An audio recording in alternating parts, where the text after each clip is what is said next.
Tal? Muy buenas noches. Ya estamos aquí listos una vez más en nuestro lunes de estudio, lunes de la salvación. ¿Se pierde o es eterna? Hoy vamos a tener nuestro episodio número 4. Les había comentado, y el punto número final es el séptimo punto de los argumentos que esgrime los arminianos para corroborar que la salvación sí se pierde. Pero hoy estaremos viendo un punto muy importante, quizá de los más complejos, pero a final de cuentas vamos a encontrar la verdad a la luz de la palabra. Y quise dejarlo para esta semana porque, como les decía en el episodio anterior, me parece que es bastante abundante y es algo importante de ir como definiendo poco a poco, pero sí de una forma muy clara. Hay mucho que aprender y mucho que ver justamente de este último argumento a favor de que la salvación sí se pierde. Y bueno, pues vamos a orar, vamos a poner esto en las manos del Señor. Gracias te damos, Señor, en este lunes. Gracias, Señor, porque nos permites terminar el día en tu presencia, en tu palabra. Te pedimos, Señor, que sea tu Espíritu Santo guiándonos, mostrándonos, que seas tú, Señor, hablando a través de mi boca, que tu palabra, Señor, se anide en lo profundo de nuestro espíritu, Señor. Y te damos gracias porque tú no nos has dejado, tú has sido bueno en todo momento, en el nombre de Jesús. Amén. Y bueno, hoy vamos a ver el séptimo punto. Y pues el séptimo punto está establecido en Apocalipsis 3:5. Vamos rápidamente en nuestras Biblias.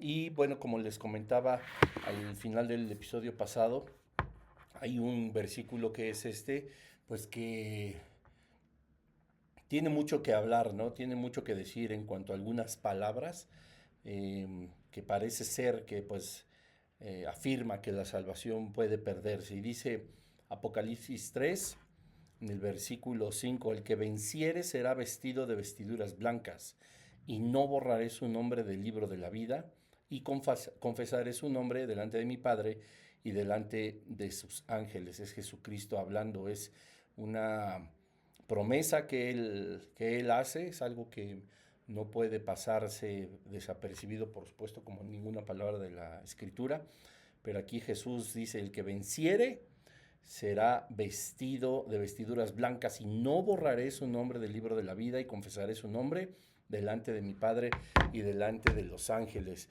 Este texto, pues sí, frecuentemente es utilizado por el arminianismo para sostener que el creyente verdadero puede perder su salvación y su nombre puede ser quitado del libro de la vida.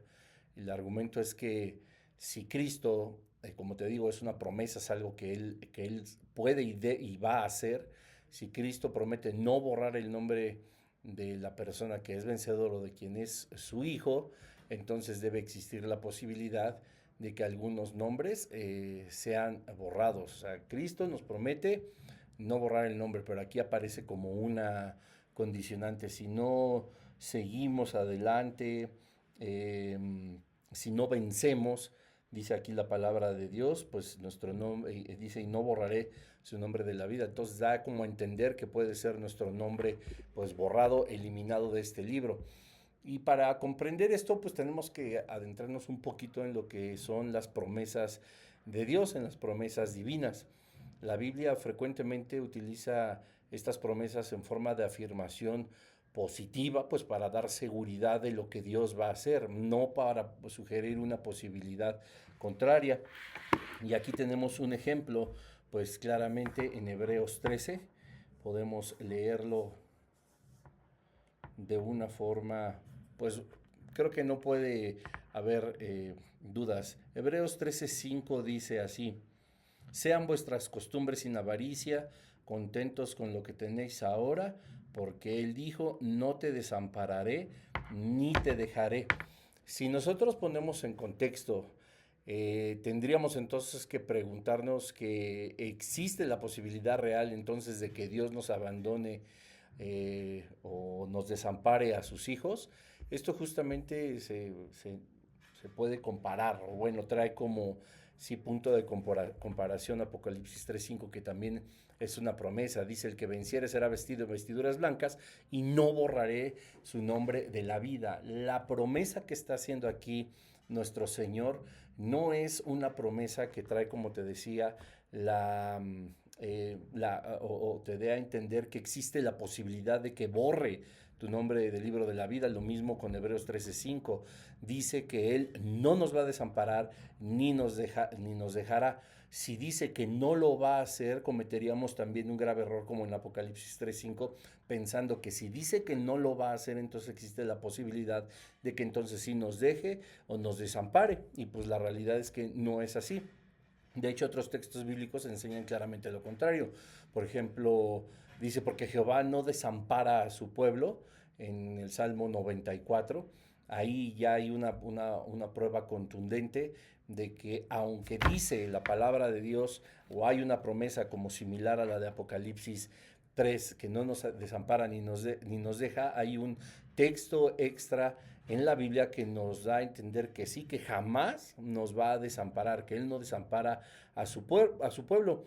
Y lejos de que sea un punto en el que reflexionemos sobre lo que no es la promesa y lo que entonces no haría o cambiaría de ser, del mismo modo, pues pasa con cuando dice no borraré su nombre del libro de la vida, no dando como opción de que se puede borrar, sino que contundentemente reafirma la promesa, ¿verdad? La intención principal pues es hablar con los creyentes y entender que cuando nos dicen no nos desamparará ni nos dejará, es porque verdaderamente hay una promesa, no una posibilidad de que lo haga.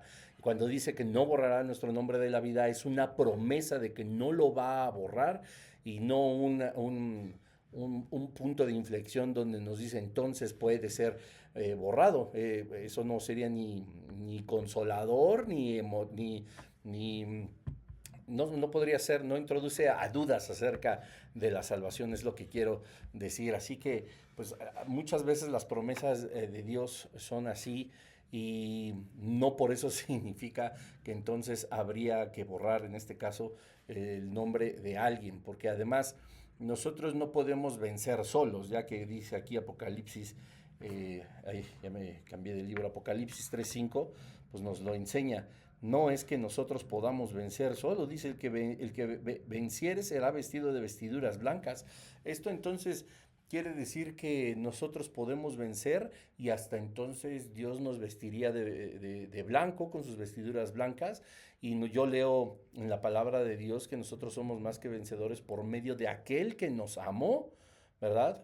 Por medio de aquel que nos amó, no somos vencedores por nuestra sabiduría, experiencia, fortaleza física, inteligencia, posición económica, social, política, etcétera, etcétera. Dice, el que venciere será vestido de vestiduras blancas, y esta victoria solo nos la puede dar Dios cuando nosotros ya no somos esclavos del mundo, sino ahora somos libres y justificados, y todo lo que nos era contrario a la luz de Colosenses 2, pues ya ha sido anulado. Esa acta de decretos que nos era contraria ha sido clavada en la cruz del Calvario, para que nosotros ya no tengamos que pagar absolutamente nada. Ojalá que me esté dando a entender. Pues dice el versículo claramente, el que venciere será vestido de vestiduras blancas. La única manera de que nosotros vencemos es a través de Jesucristo, llegando a sus pies y naciendo de nuevo. Y ahí dice, y aquí afirma la respuesta, y la promesa, y no borraré su nombre del libro de la vida, dándonos claramente el sentido de que cuando nosotros somos salvos, somos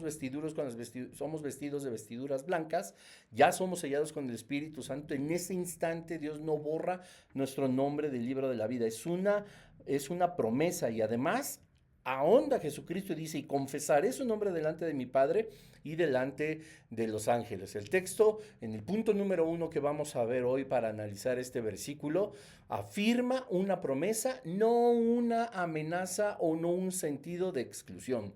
El texto afirma una promesa, no una amenaza o un sentido de exclusión.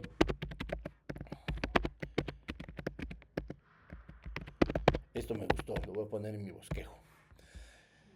Dice, Apocalipsis 3:5 no dice que va a borrar a algunos vencedores, no dice si dejas de vencer, borraré tu nombre, y tampoco dice un creyente puede ser eliminado del libro de la vida. Nada de eso dice Apocalipsis 3:5. Lo que Cristo dice es, la promesa una vez más, no borraré su nombre del libro de la vida. Volvemos a lo mismo, es una declaración positiva que reafirma y forma parte de sus promesas. Vamos a ser vestidos de vestiduras blancas, no por nuestros méritos, sino por el sacrificio de Cristo Jesús en la cruz del Calvario.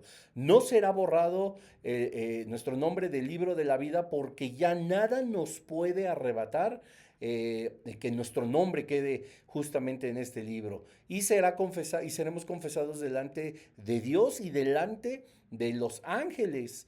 Las tres expresiones tienen un carácter, pues, obviamente, de promesa, de seguridad, de recompensa, de galardón. No existe ninguna indicación contextual de que haya una segunda posibilidad, es decir, que debe entenderse como una amenaza implícita. Si tuviera el Señor, porque además, vean, o sea, Dios nos ha puesto siempre los parámetros súper claros, ¿no? Con respecto a la vida eterna y al pecado. No se anda ahora sí que como por las ramas, ¿verdad? No hay aquí como que vamos a perder la salvación porque hay algo implícito. En el momento en el que el Señor a nosotros nos habla del pecado y de que solo hay un camino, que Cristo es la verdad y es la vida, y que el que tiene al Hijo tiene al Padre, que si confesamos con nuestra boca que Jesús es el Señor, Él y que el Señor lo levantó de entre los muertos, nosotros tenemos el derecho de ser hijos de Dios. O sea, Juan 1:12, Juan 14:6, Juan 3:16, etcétera, etcétera, etcétera. Nosotros en ese momento estamos entendiendo ya de forma explícita que nada nos puede arrebatar de su mano. Si Dios hubiera querido decir, a ver, Dios no se va a andar por las ramas, Dios nos tendría que decir, vas a perder la salvación, y lo hubiera puesto de una forma completamente explícita, no implícita, que lo que puede llegar a suceder es que nosotros tengamos como la percepción de las cosas, pero no. Dios lo que está haciendo, una vez más lo comento, es reafirmar la promesa que nos dio. El griego que se utiliza justamente en Apocalipsis 3:5 es una doble negación enfática. La palabra exaleipso, es una de las formas más fuertes para negar una acción futura. Dice, jamás borraré. En el original griego, esta palabra enfatiza no solamente que no borrará, sino que jamás borrará. Y la traducción literal es de ninguna manera borraré. Por lo tanto, el énfasis que nos da el original griego recae sobre la seguridad que la salvación se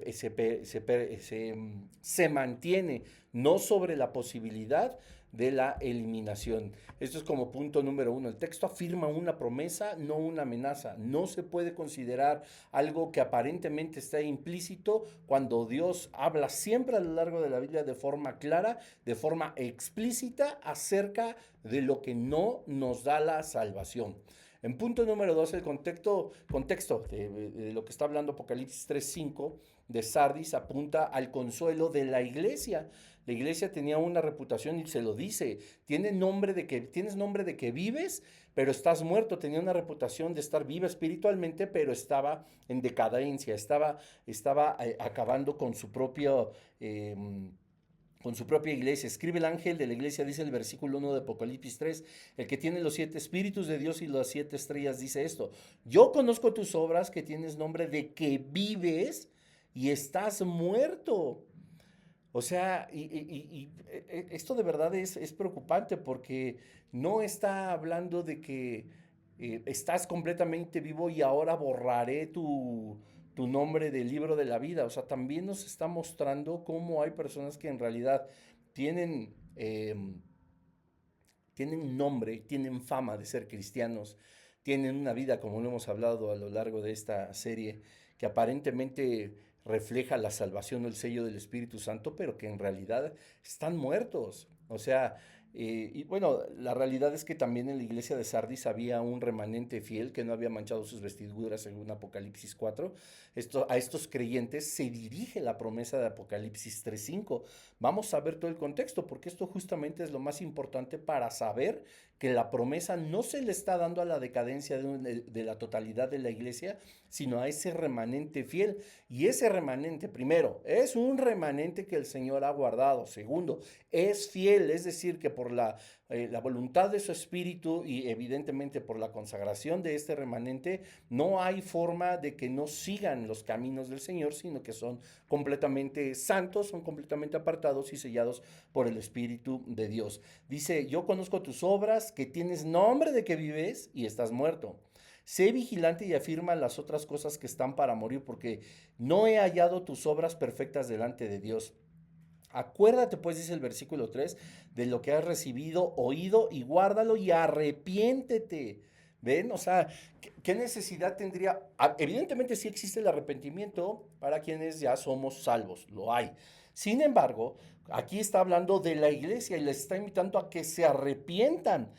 Dice, acuérdate de lo que has recibido. Vas a la congregación y ¿qué recibes de parte de Dios? Solo bendición. ¿Qué has oído? Su palabra a través de los exponentes que llena de bendición y además te aconseja que lo guardes. Pero el consejo final y el más importante es, no seas solo simpatizante, arrepiéntete verdaderamente y entonces serás salvo. Pues si no velas, vendré sobre ti como ladrón y no sabrás a qué hora vendré sobre ti. Y ojo aquí, pero tienes unas pocas personas en Sardis. Aquí está el remanente fiel que no han manchado sus vestiduras y andarán conmigo en sus vestiduras blancas, porque son dignas. El que venciere, es decir, a Sardis le está diciendo, tú eres una congre o a ti, amigo, amiga, te está diciendo, eres congregante, te gusta, tienes apariencia de cristiano, pero no lo eres, no eres salvo. Te dice, has escuchado lo importante, has recibido, has oído, lo has guardado, pero lo importante es que te arrepientas y que nazcas de nuevo, que conozcas al Señor Jesús y entregues tu vida, porque todo lo demás se queda en una práctica religiosa, en una práctica espiritual. Solo hasta el genuino arrepentimiento y un nuevo nacimiento es que nosotros somos vestidos de vestiduras blancas. Y dice Jesucristo a la iglesia de Sardis, hay un remanente, tienes unas pocas personas, ya está hablando de otro grupo de personas en Sardis que no han manchado sus vestiduras y andarán conmigo en vestiduras blancas porque son dignas.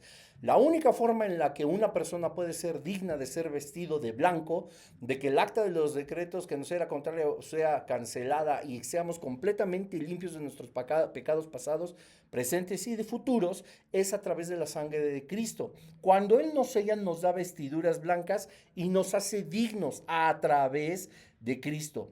Y aquí ejemplifica y da la promesa a este remanente fiel. El que venciere, como ellos, evidentemente, será vestido de vestiduras blancas y no borraré su nombre del libro de la vida. El propósito, evidentemente, es fortalecer y animar a los creyentes, ¿verdad? De acuerdo a la promesa de Apocalipsis, ¿no? Aquí no se trata de sembrar ni miedo ni incertidumbre sobre el destino que vamos a tener después de que partamos de este lugar. La intención del texto es decir, tu nombre no va a ser borrado. Tú cuando seas salvo, cuando recibas a Jesucristo, cuando rindas tu vida a Él, en ese momento tú serás vestido de vestiduras blancas y la promesa es contundente y ratificada. Como te decía, en el antiguo griego, exaleipso significa jamás borraré o de ninguna manera borraré tu nombre del libro de la vida. Entonces, a Sardis le estaba hablando, pero había, por supuesto, en el contexto de Sardis, apunta este consuelo y esta esperanza a los fieles de que tú estás practicando una religión, no eres hijo de Dios. Tú lo que estás haciendo es una vida congregacional, no una vida que camine sobre las pisadas de Jesucristo. Te ha mostrado la bondad del Señor, has escuchado, has guardado en tu corazón, pero no te has arrepentido. Sin embargo, sí hay quienes se han arrepentido, como este remanente, y han guardado sus vestiduras blancas. Esas vestiduras blancas ellos no las pudieron lavar, ellos no se las pudieron poner, ellos no hicieron ninguna obra para ser vestidos de blanco. Fue a través de Jesucristo que estas vestiduras relucen en su persona. Cuando estas vestiduras relucen en su persona, Dios mismo, Cristo mismo, les dice, han sido vestidos de vestiduras blancas porque vencieron, y como te decía al inicio, a través de mí, es decir, a través de Jesucristo, y viene la promesa, no borraré jamás tu nombre del libro de la vida. Esto nos está dando ya mucha luz, ¿no? No se trata ni siquiera de un spoiler ni nada. O sea, no es un versículo que hable que existe la posibilidad de que la salvación se pierda o de que Cristo borre nuestros nombres del libro de la vida. Y en el punto número 3, como te explicaba, pero ahora vamos un poquito más a fondo, ¿quién es el vencedor? Pues la propia literatura, o la propia escritura nos lo dice en el Evangelio de Juan 5:5. ¿Quién es el que vence al mundo sino el que cree en el Hijo de Dios? Primera de Juan 5:5, no el Evangelio de Juan. Primera de Juan 5:5. ¿Quién es el que vence al mundo sino el que cree que Jesús es el Hijo de Dios? El vencedor no es, repito, el que luchó con todas sus fuerzas, el que tiene más dinero, una posición, no es como de una élite de que yo vencí, yo lo pude hacer. No es ni siquiera un religioso excepcional o un creyente así eh, como VIP. Es todo aquel que ha nacido de nuevo, es todo aquel que ha recibido o hemos recibido al Hijo de Dios, es todo aquel que hemos creído que Jesús es el Señor y que Dios le levantó de entre los muertos, es todo aquel que ha puesto su fe y su vida en las manos del Señor. Por lo tanto, la promesa de Apocalipsis 3:5 alcanza a todos los verdaderos creyentes. Ellos son, o esos somos, los que hemos vencido. Y punto número 4. Existe una teoría que dice que el libro de la vida del que se habla en Apocalipsis 3:5 no es el libro donde Dios va apuntando los nombres de quienes reciben al Señor Jesucristo como su Señor y Salvador. Es decir, en mi libro, Cristo, ya Juanita Pérez me aceptó, la anoto. En mi libro, Jorge también. En mi libro, Diana. En mi libro, pum, y empieza a anotar los nombres de los que han recibido a Jesucristo, como diciendo, este es el libro de la vida, los que han alcanzado la vida eterna van recibiendo a Jesucristo, esto yo los anoto. Se supone que en el sentido estricto ese es el libro de la vida, pero hay una doctrina que dice que el libro de la vida es un libro donde están anotados los nombres de toda la humanidad. Toda la gente que nació hace 6,000 años hasta la fecha, absolutamente todo. Esto se llama libro de la vida universal.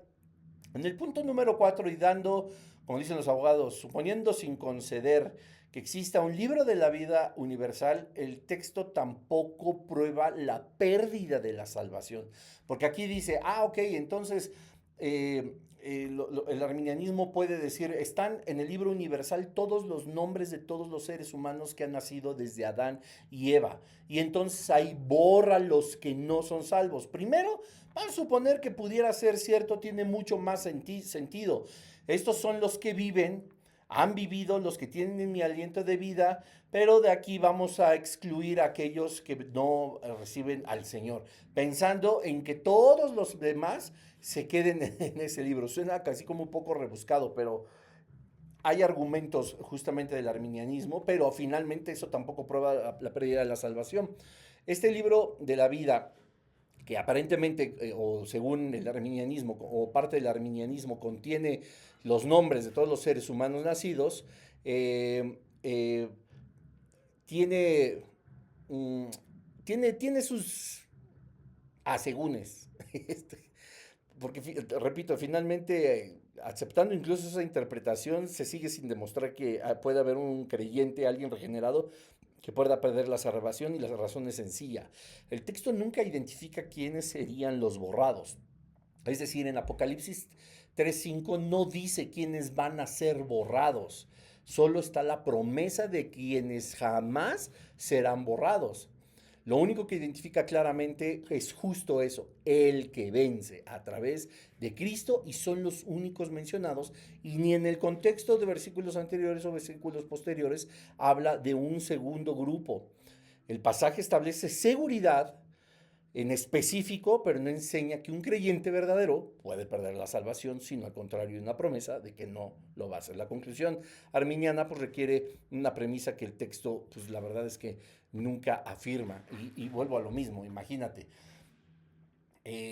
tenemos el libro de la vida, que son los nombres de todos los que han nacido, y de ahí empieza a borrar los que, pues evidentemente también el Señor ya sabe que son salvos, ¿no? No se va a esperar hasta el último momento donde ya todo pum truene, donde sea el juicio del gran trono blanco y donde estén los 7 años de tribulación, la segunda venida de Jesucristo, el juicio del gran trono blanco y después la inauguración del lago de fuego y azufre, la apertura de las puertas para la vida eterna y la condenación eterna, y entonces a ir viendo. Entonces yo creo que hasta parece un poco difícil de comprender en el sentido más lógico de tener un libro con absolutamente todos los nombres y entonces irlos borrando conforme van pasando las épocas. Estaríamos diciendo que Dios no sabe en qué momento alguien va a negar a su Hijo Jesucristo. Él entonces podría, desde que se formó ese libro, porque debe de estar ya desde Adán hasta el último ser humano que nazca en el planeta Tierra antes de que descienda a la Nueva Jerusalén, debe estar entonces ya registrado en ese libro, porque si no estaríamos diciendo que Dios no sabe quiénes van a nacer. Y como aparte sí, Dios nos conoce absolutamente a todos por nombres, desde Adán hasta el último ser humano que nazca en la tierra antes de que todo termine, pues entonces estamos hablando de un Dios que no lo sabe todo, ni que conoce absolutamente todo. Entonces, pues más bien Dios se evitaría decir, pues puedo borrarte, puedo a lo mejor acabar con tu salvación o la puedes perder, etcétera, ¿no? Y entonces, pues bueno, pero otra cosa tan lógica, pues si está todo el libro aquí, bueno, Chinchito Pérez, no, yo sé que no me va a aceptar, entonces lo voy a borrar. Ah, no, pero entonces después pues ya se arrepintió, entonces lo vuelvo a anotar porque ya es salvo. Ah, ya pecó, ya perdió la salvación, ya me negó otra vez. No, pues lo voy a volver a borrar. Y yo no me imagino a Dios haciendo un borrador y un corrige y una vez más anota, etcétera, los nombres de... Él tiene que saber absolutamente quiénes vamos a ser salvos y quiénes no lo serán. Claramente no por determinación suya, sino como quienes no aceptaron la oferta que el mismo Dios hizo de llegar a la salvación. Así que no hay un argumento ni explícito ni implícito que nos hable del libro de la vida universal, aunque es un buen punto, pues la realidad es que no hay una premisa en el texto que pueda afirmar que es ese libro, ¿verdad? Es más entendible saber que el nombre de los que somos sellados por el Espíritu Santo está construido desde ahorita y que de ahí ninguno será borrado, así como el libro de los que pues caminarán a la condenación eterna. En el punto número 5, para irnos un poco más rápido, el libro del Apocalipsis, el libro de la vida. Cuando Apocalipsis vuelve a hablar del libro de la vida, lo hace en términos de elección eterna. Dice Apocalipsis, vamos rápidamente, Apocalipsis 13:8.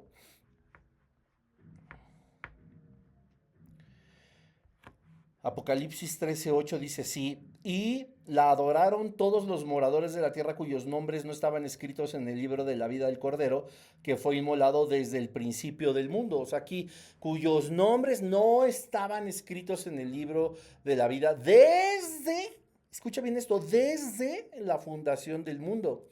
Ahora, desde es una vez más como que el sentido estricto que nos da la palabra del Señor en este atributo de Dios de que Él es omnisciente, Él todo lo sabe, ¿verdad? Y este libro cuyos nombres no estaban escritos en el libro de la vida, pues los conoce desde la fundación del mundo, porque repito, no es posible que Dios no sepa quién traspasará a Jesucristo, quién no llegará a sus pies, porque entonces no tendríamos un Dios que todo lo sabe.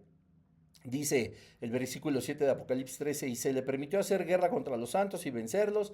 También se le dio autoridad sobre toda tribu, pueblo y lengua, ¿verdad? Está hablando aquí de las bestias y quienes, y la adoraron, dice el versículo 8, lo que ya leímos, todos los moradores de la tierra. Hasta ahí termina, es decir, todos no, porque tenemos que entender que va a haber en esta etapa de la gran tribulación, también habrá creyentes y cristianos en la tierra. Pero dice aquí, le adoraron todos los moradores de la tierra, pero no todos, cuyos nombres no estaban escritos en el libro de la vida del Cordero, que fue inmolado desde el principio del mundo, cuyos nombres no estaban escritos desde la fundación del mundo en el libro de la vida, no estaban.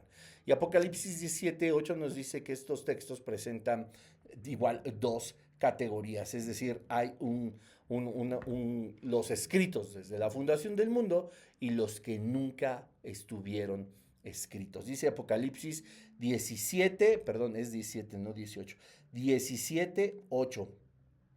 La bestia que has visto era y no es y está para subir del abismo e ir a perdición.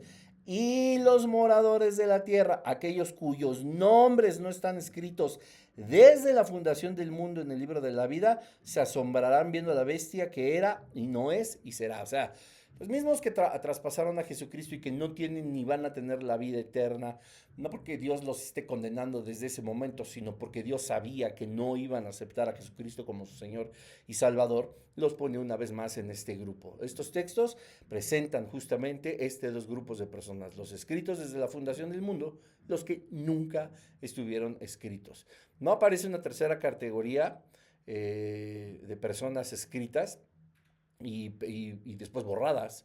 Es decir, no dice los que se escribieron y después se borraron, pero fueron añadidos una vez más y tratando de usar el lenguaje pues, a lo mejor bíblico, sin afán de sentir que le hace falta algo a la Biblia. Tampoco dice aquellos que recibieron y probaron del don de Dios y que fueron sellados por el Espíritu Santo, pero por los designios de su carne tropezaron y el Espíritu Santo los abandonó, llevando consigo mismo el sello con el cual habían sido sellados, pero posteriormente a causa del don de Dios y el otorgamiento del genuino arrepentimiento llegaron una vez más al reino de los cielos y entonces se anotó una vez más el nombre en el libro de la vida.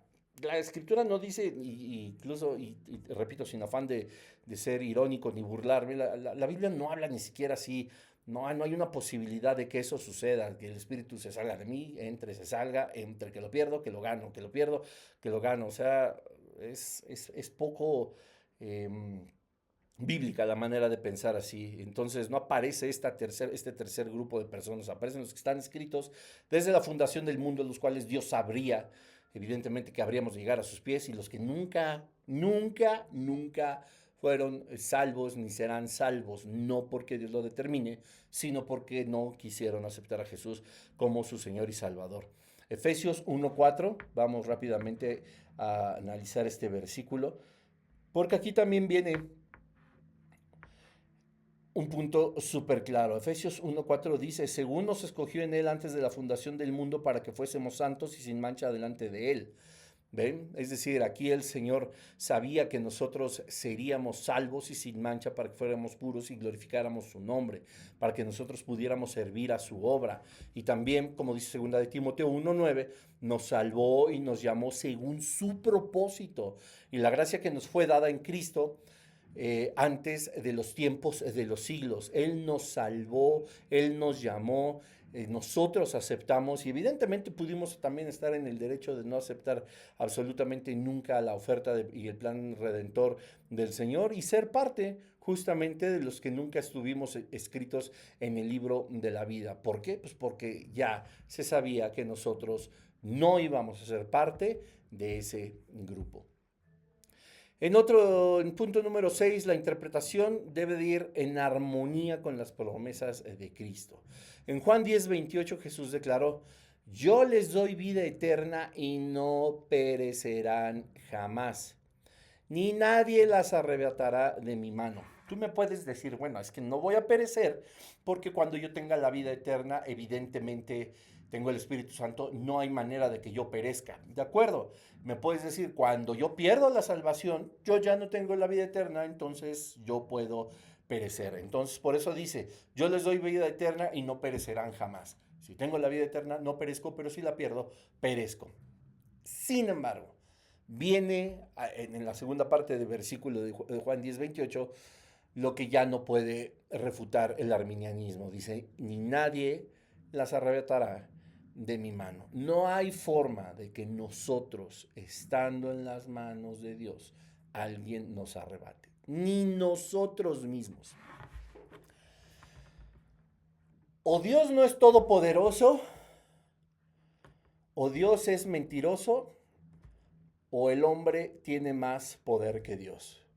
Porque si yo estoy leyendo Juan 10:28 que dice, yo les doy vida eterna y no van a perecer, ni nadie las arrebatará de mi mano, quiere decir que yo tengo más poder que el Señor para arrebatarme a mí mismo de su mano, quitarme de su salvación, quitarme de su reino, quitarme de su presencia, dice que nadie las arrebatará de mi mano. Y en el nadie incluye el reino de las tinieblas, el reino celestial y el reino humano, o el reino del hombre. Nosotros no podríamos, aunque si nosotros verdaderamente fuéramos salvos, o si somos verdaderamente salvos, pues no queremos nunca irnos de su mano. Hemos hablado también con respecto a eso, de que hay situaciones y circunstancias para muchas personas que son verdaderamente difíciles y complejas y que pueden enojarse, molestarse con Cristo y aun cuando son salvas vivir el resto de su vida pues con ese resentimiento y ese dolor. Pero ni eso, aunque ellas quieran apartarse de Cristo, si las personas son verdaderamente salvas, nadie los puede arrebatar de la mano del Señor, porque entonces estaremos diciendo que nosotros tenemos más poder o que Dios ha mentido en su palabra cuando dice que nadie nos arrebatará de su mano. Juan 10:29 en el siguiente versículo añade, mi Padre me las dio y es mayor que todos. Es decir, a mí mi Padre me dio tu vida, nadie me las puede arrebatar porque mi Padre me las ha dado y no hay nadie mayor que Él. Juan 10:29 es lo que asegura. La seguridad del creyente depende del poder del Padre, del poder del Hijo y del Espíritu Santo, no de la capacidad humana para permanecer salvo. Porque eso es otra razón. El arminianismo al decir que la salvación puede perderse a causa de mis actos, y no estoy hablando de todos los actos, pero a causa de mis actos, entonces estamos diciendo que sí la salvación tiene mucho que ver con nuestra capacidad humana. Si nosotros entonces estamos reflexionando que debo de comportarme y hacer ciertas cosas para que mi salvación permanezca en mí y yo venciere, quiere decir que yo sí aporto algo para mi salvación. Pero la palabra de Dios nos dice en Hebreos que la salvación, o en Efesios, se me acaba de olvidar, la salvación es por gracia, pues es un don de Dios para que nadie se gloríe. Es el único merecedor de todo crédito, de toda honra, es el plan redentor del Señor y el sacrificio de Jesucristo. Si la capacidad humana tuviera que ver para mantenernos salvos, entonces quiere decir que sí hay medios y métodos para que nosotros alcancemos la salvación. No tendría ningún sentido el sacrificio de Cristo Jesús en la cruz del Calvario. Dios nos enseña a través de Pablo en Romanos 8:30. Vamos rápido a Romanos 8:30. Algo súper interesante. Dice así la palabra de Dios.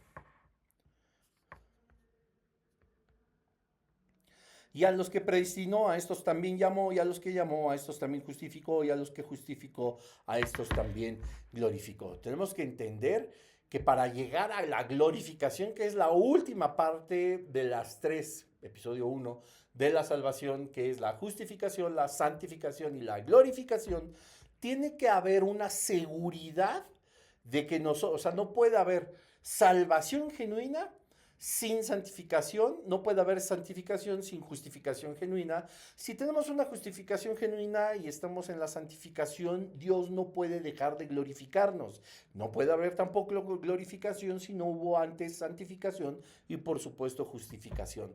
Cuando el plan de Dios se echa a andar, se completa. No podemos pensar, Dios no glorificó, porque aquí dice, a los que predestinó, a estos también llamó, y a los que llamó, a estos también justificó, y a los que justificó, a estos también glorificó. No dice, a algunos de los que llamó, también los justificó, y a algunos de los que justificó, pues también los glorificó porque ya no acabaron, porque ya no vencieron.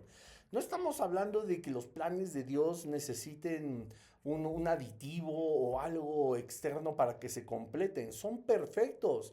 Es decir, todos los que son salvos o somos salvos vamos a llegar a la glorificación. Nadie se va a quedar en el camino. Gloria a Dios. Amén. Aleluya. Entonces, ya tienes la justificación por obra de Dios. Ah, pero tú eres más poderoso que Dios y te arrebatas de su mano. O el reino de las tinieblas te arrebata de la mano de Dios. Ya no pudiste con la santificación y entonces Dios no te va a glorificar. Eso simplemente no es bíblico. ¿Quién nos separará del amor en Cristo? Dice Dios a través de Pablo en el 8:35. Más adelante, que todos nos lo sabemos. ¿Quién nos separará del amor de Cristo? ¿Tribulación? No. ¿Angustia? No. ¿Persecución? No. ¿Hambre? No. ¿Desnudez? No. ¿O peligro de espada? No. Nada. Antes, en toda, dice el versículo 36, como está escrito, por causa de ti somos muertos todo el tiempo, somos contados como ovejas de matadero. Y como remata, antes, en todas estas cosas, somos más que vencedores por medio de aquel que nos amó. Por medio de Cristo. No por mi experiencia, no por mi talento, nada. O sea, y por lo cual estoy seguro, porque es por medio de Cristo. Pablo decía, yo estoy seguro que nada nos puede arrebatar de su mano y que no podemos perder la salvación y que estamos hablando justamente de la promesa de que nada borrará nuestro nombre del libro de la vida y nada nos arrebatará de su mano. Y dice, por lo cual dice Pablo, estoy seguro. O sea, no hay duda, lo cual nosotros tampoco deberíamos de dudar. Dice el versículo 36, no, es que ya ni veo, 38. Uy, ya me perdí. Por lo cual estoy seguro de que ni la muerte no nos quita la salvación, ni la vida, cuando estemos vivos no podemos perder la salvación. Ni los ángeles, ya sean caídos los del cielo, los ángeles azules o los ángeles negros, o incluso los ángeles verdes de las carteras, nada nos puede quitar la salvación. Ni principados, ni potestades, ni lo presente, o sea, lo que estamos viendo, ni lo porvenir, o sea, lo que va a pasar, ni lo alto, ni lo profundo, ni ninguna otra cosa creada nos podrá separar del amor de Dios, que es ¿quién? ¿En quién? En Cristo Jesús. Apocalipsis 3:5, para concluir, no describe la pérdida de la salvación, describe la seguridad del que vence y el que vence a la luz de Romanos 8:37 son aquellos que creemos en el nombre del Señor. El texto nunca afirma que un creyente pueda ser borrado del libro de la vida. No hay, nunca borraré tu nombre, entonces eso quiere decir que sí que sí me puede borrar, pero lo analizamos. Él no nos desamparará ni nos dejará. Entonces quiere decir que sí nos desampara y nos deja. No, es la misma promesa, es contundente. Jamás te desampararé, jamás te abandonaré, jamás borraré tu nombre del libro de la vida. Cristo nos enseña la palabra de Dios que persevera y mantiene a los que ya somos suyos. Y Él mismo nos reconocerá delante de Dios. Y aún, digamos, que en la hipótesis del libro de la vida que contiene inicialmente todos los seres humanos, el pasaje de Apocalipsis 3:5 sigue sin dar una evidencia clara de que un creyente puede perder la salvación. Porque la promesa, vuelvo a lo mismo, está enfocada en aquellos que ya vencimos en Cristo. Por ello, esa interpretación pues no es correcta. Aunque bueno, puede haber especulaciones, pero el libro la Biblia no nos lo enseña. Y de una forma lógica lo podemos ver. Y además, como desde la fundación del mundo, vuelvo a lo mismo, desde Adán hasta el último ser humano que nazca antes de entrar, de que descienda la nueva Jerusalén, todo eso ya está anotado en un libro. Dios sabe quiénes son salvos y Dios sabe quiénes no son salvos. Y finalmente, Filipenses 1:6, el que comenzó en vosotros la buena obra, la perfeccionará hasta el día de Cristo Jesús. Lo cual nos muestra una vez más que Apocalipsis 3:5 es el sustento firme de que quienes somos salvos no podremos ser borrados del libro de la vida, porque entonces, una vez más, no se cumpliría Filipenses 1:6 si estaríamos haciendo a Dios débil, mentiroso o incapaz de cumplir su promesa. Si Él dijo que nos va a perfeccionar hasta el día de Cristo Jesús, entonces Él no puede permitir que nuestra salvación esté en riesgo o se pierda. La fuerza de este pasaje no está en una amenaza de eliminación, sino en la promesa de que Cristo jamás abandonará a los que le pertenecen. Y bueno, hasta aquí los 7, digamos, más grandes argumentos del arminianismo para concluir que la salvación se pierde.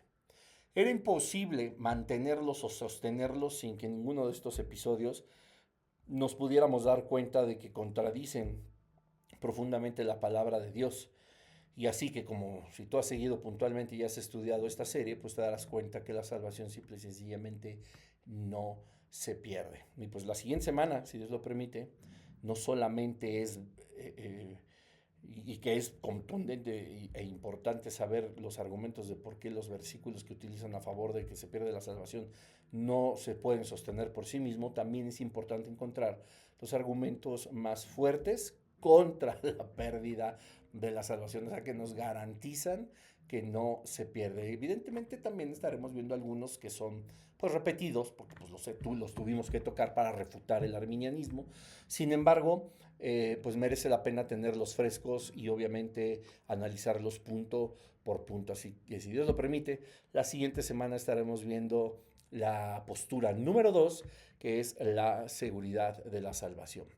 Y bueno, pues vamos a orar. Gracias, Padre, te damos en el nombre de Jesús por tu sabiduría, Señor, por tu palabra, porque tú nos muestras a través de todos los medios y posibles, Señor, que en tu palabra, que en las escrituras, en la Biblia está la verdad, Dios.